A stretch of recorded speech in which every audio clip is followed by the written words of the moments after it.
Ticket बंटवारे पर जीतन राम मांझी के प्रेशर पॉलिटिक्स पर बोले, महंगा नहीं मानी तो मांग नहीं मानी तो सीट पर नहीं कर लेंगे फैसला, लेकिन हमारी पार्टी एनडीए में बनी रहेगी।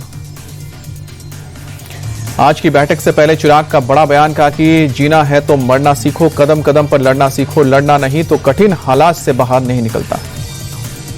पुण्यतिथि पर रामविलास पासवान को नमन करते हुए बोले चिराग, मेरा बिहार और बिहारियों को फर्स्ट बनाने की चुनौती के साथ चुनावी मैदान में।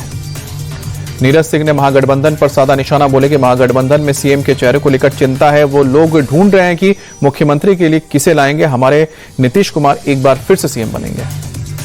जेडीयू नेता राजीव रंजन बोले, बिहार में एनडीए नंबर 1 है, चुनाव के बाद नंबर 1 और नंबर 2 में फैसला बहुत बड़ा होगा।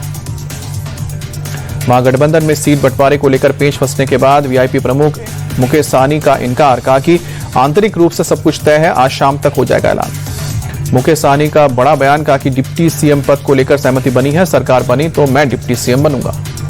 तेजस्वी यादव ने 14 नवंबर को बिहार में इतिहास रचने का किया दावा, कहा कि हमारी सरकार में कोई बेरोजगार नहीं होगा, महिलाओं को सालाना 30,000 की राशि दी जाएगी। बिहार में तेजस्वी पर भड़के ओवैसी, कहा कि कुछ लोगों ने सोचा था कि 4 विधायकों को तोड़ के हमें कमजोर कर देंगे, हम 4 का जवाब 24 से देंगे। जेडीयू पर आरजेडी नेता मृत्युंजय तिवारी का पलटवार, बोले कौन गंभीर है कौन गंभीर नहीं है, उनको चिंता करने की जरूरत नहीं है, एनडीए की विदाई हो रही है इसलिए प्रलाप कर रहे हैं। जन स्वराज के संस्थापक प्रशांत किशोर ने किसी पार्टी के साथ गठबंधन नहीं करने का ऐलान किया, कहा कि 9 अक्टूबर को उम्मीदवारों के नाम की लिस्ट जारी करेंगे। प्रशांत किशोर ने 14 नवंबर को एनडीए की सरकार के जाने का किया दावा, कहा कि हम 243 सीट पर लड़ेंगे और जनता का आशीर्वाद मिला तो विकास के लिए काम करेंगे। केंद्रीय मंत्री प्रहलाद जोशी ने राहुल गांधी पर साधा निशाना, बोले कि राहुल गांधी सीरियस नहीं है, बिहार में वो लालू यादव और तेजस्वी यादव के पीछे पीछे चलते हैं। प्रहलाद जोशी ने बिहार में कांग्रेस के अस्तित्व पर बोला करारा हमला, कहा कि कांग्रेस का कोई अस्तित्व नहीं, बिहार में जो सीटें आती हैं लालू यादव की पार्टी की वजह से आती हैं।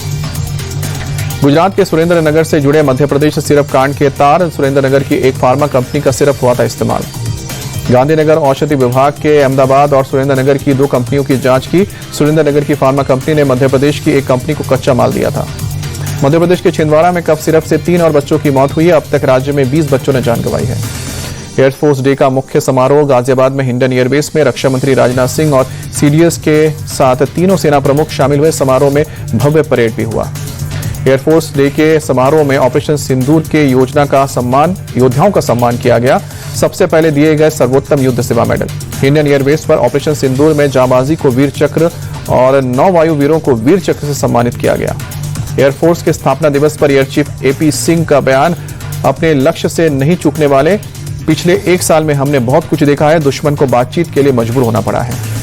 एयरफोर्स डे पर राष्ट्रीय युद्ध स्मारक पर शहीदों को नमन, सीडीएस के साथ तीनों सेना प्रमुखों ने श्रद्धांजलि दी। दिल्ली में इंडिया मोबाइल कांग्रेस के उद्घाटन कार्यक्रम में बोले पीएम मोदी, एशिया की सबसे बड़ी डिजिटल औद्योगिक का फोरम बना है आईएमसी, ये सरकार देश की प्रतिभा और क्षमता के पीछे पूरी ताकत से खड़ी है। पीएम मोदी बोले, मैंने मेक इन इंडिया की बात की थी तो कुछ लोगों ने इसका मजाक उड़ाया था। जो देश कभी 2G के लिए संघर्ष कर रहा था, अब उसके हर जिले में 5G है। पीएम मोदी आज नवी मुंबई इंटरनेशनल एयरपोर्ट का पहले फेज का करेंगे उद्घाटन। 19,647 करोड़ की लागत से तैयार एयरपोर्ट से दिसंबर से कमर्शियल फ्लाइट शुरू होगी। प्रधानमंत्री मोदी आज मुंबई मेट्रो लाइन 3 के अंतिम चरण का करेंगे उद्घाटन। 33.5 किलोमीटर लंबी एक्वा लाइन 37,270 करोड़ की लागत से तैयार की गई है। प्रधानमंत्री आज मुंबई वन मोबाइल ऐप भी लॉन्च करेंगे। मुंबई की बेस्ट लोकल और मेट्रो सहित 11 पब्लिक ट्रांसपोर्ट ऑपरेटर को मुंबई वन के जरिए जोड़ा गया है। पीएम मोदी आज महाराष्ट्र सरकार के स्टेप प्रोग्राम का भी शुभारंभ करेंगे। युवाओं को उद्योग से जोड़ने के लिए 400 सरकारी आईटीआई और 150 टेक्निकल हाई स्कूल में लागू होगा प्रोग्राम। मुंबई पहुंचे ब्रिटेन के पीएम कीर स्टारमर, एयरपोर्ट पर राज्यपाल आचार्य देवव्रत और मुख्यमंत्री देवेंद्र फडणवीस ने स्वागत किया। पीएम मोदी और पीएम स्टारमर के बीच गुरुवार को द्विपक्षीय बैठक Bharat UK comprehensive strategic partnership के तहत हुई प्रगति की समीक्षा की जाएगी। जम्मू कश्मीर के राजौरी में बीती शाम करीब 7:30 बजे आतंकवादी और एसओजी टीम के बीच मुठभेड़ हुई। सुरक्षा बलों ने 4 आतंकियों को घेरा। कश्मीर घाटी में कई जगहों पर सुबह से छापेमारी, कुलगाम समेत कई स्थानों पर राज्य की एजेंसियां रेड कर रही हैं। बिलासपुर बस हादसे में अब तक 16 शव निकाले गए हैं। 2 बच्चों का रेस्क्यू हुआ है। बस में कुल 18 यात्री सवार थे। बस पर गिरा था लैंडस्लाइड का मलबा। संभल में तालाब की जमीन पर भूमाफियाओं का कब्जा, प्लॉटिंग कर खड़ी की थी इमारत। प्रशासन ने 15 दिन में खाली कराने का आदेश दिया। 8 बीघा तालाब की जमीन पर भूमाफियाओं ने प्लॉटिंग करके बेच दी थी। लगभग 80 लोगों ने अवैध जमीन पर मकान बनवाए थे। प्रशासन की नोटिस से मचा हड़कंप। रोहतक रेंज के आईजी रहे वाई पूरन कुमार का गनमैन सुशील कुमार न्यायिक हिरासत में। गनमैन के खिलाफ दर्ज हुआ था करप्शन का केस। आईजी वाई पूरन कुमार ने चंडीगढ़ में की थी आत्महत्या। पुलिस की पूछताछ में gunman Sushil Kumar IPS Y पूरन कुमार का लिया था नाम। उनके कहने पर शराब व्यवसायी से मांगी थी रिश्वत। एडीजीपी वाई पूरन कुमार सुसाइड केस में शराब कारोबारी ने किया बड़ा खुलासा। मंथली 2.5 लाख वसूलने का लगाया आरोप। महाराष्ट्र के छत्रपति संभाजी नगर में गौरक्षक गणेश शेलके पर हमला। चाकू से किए गए हमले में गणेश शेलके बुरी तरह से घायल हुए। कसाई समाज के कुछ लोगों ने हमला किया, आरोप लगा।